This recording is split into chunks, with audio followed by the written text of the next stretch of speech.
Listen to me. What if I told you that most people don't fail because they lack talent? What do you mean by that?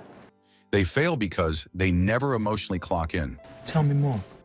Life isn't a single test. It's a series of rounds. Some are loud in public. Some happen quietly at 2 a.m. Here's the uncomfortable truth. Keep talking. If you're not genuinely excited to win, you've already negotiated your loss. Oh, yeah, that makes sense. Not consciously, subtly. Many people enter life's challenges the way they enter a waiting room. They sit, they scroll, they wait to be called. No urgency, no hunger, just presence without passion. And presence without passion produces nothing. Have you noticed how some people are always busy, but never moving forward? They work, they show up, they attend, yet nothing bends in their direction. That isn't bad luck. Then what is it? That's emotional neutrality, and neutrality is expensive. Imagine downloading powerful software and never clicking run. Capabilities installed, potential loaded, execution never activated. That's most lives. Excitement isn't just a feeling, it's a signal. The brain allocates energy based on perceived importance. When there's no excitement, there's minimal fuel. Distractions feel stronger, fear feels louder, resistance feels heavier. Not because you're weak, but because your mind thinks you're browsing, not building. People often confuse responsibility with desire. They pursue careers they respect but don't want, goals they admire but don't crave, dreams that look good on paper but feel empty inside. So they move, but without momentum. It's like pressing the accelerator while the handbrake is still on.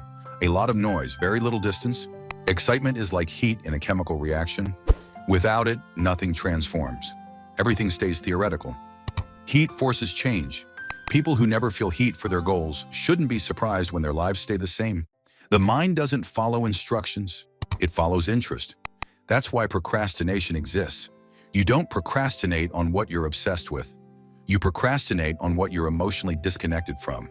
History doesn't remember people who were balanced about their purpose. It remembers people who were unreasonably invested. The ones whose focus made others uncomfortable.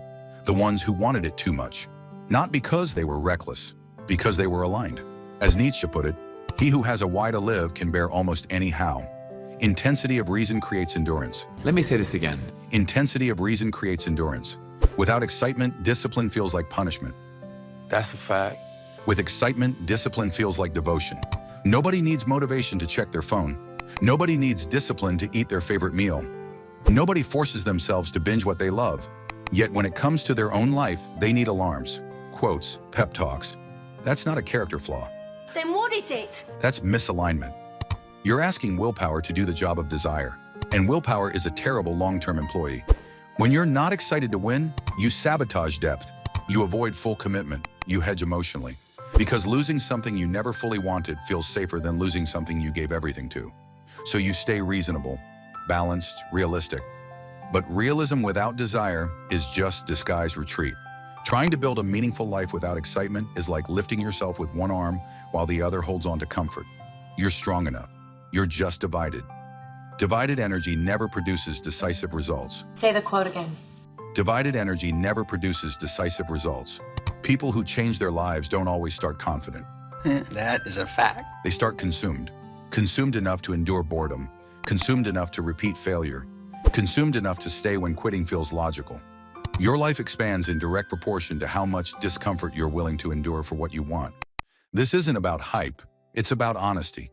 If a goal doesn't excite you, don't decorate it. Let me hear it one more time! If a goal doesn't excite you, don't decorate it. Interrogate it. Ask yourself, is this truly mine? Or did I inherit it from expectation, from comparison, from applause?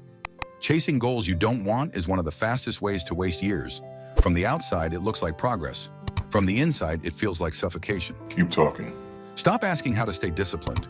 Start asking what you're willing to care about deeply again. Excitement is the entry fee to focus, to resilience, to momentum. Without it, every strategy leaks. So pause and ask yourself honestly, where am I just politely participating? Where have I mistaken motion for commitment? Which goal do I keep touching but never grabbing? Because the moment you allow yourself to want something unapologetically, your behavior won't need forcing, your focus won't need chasing, your energy won't need begging, you won't need to be pushed, you'll be pulled. And that changes everything. Thanks for watching. Click the link below for more related videos.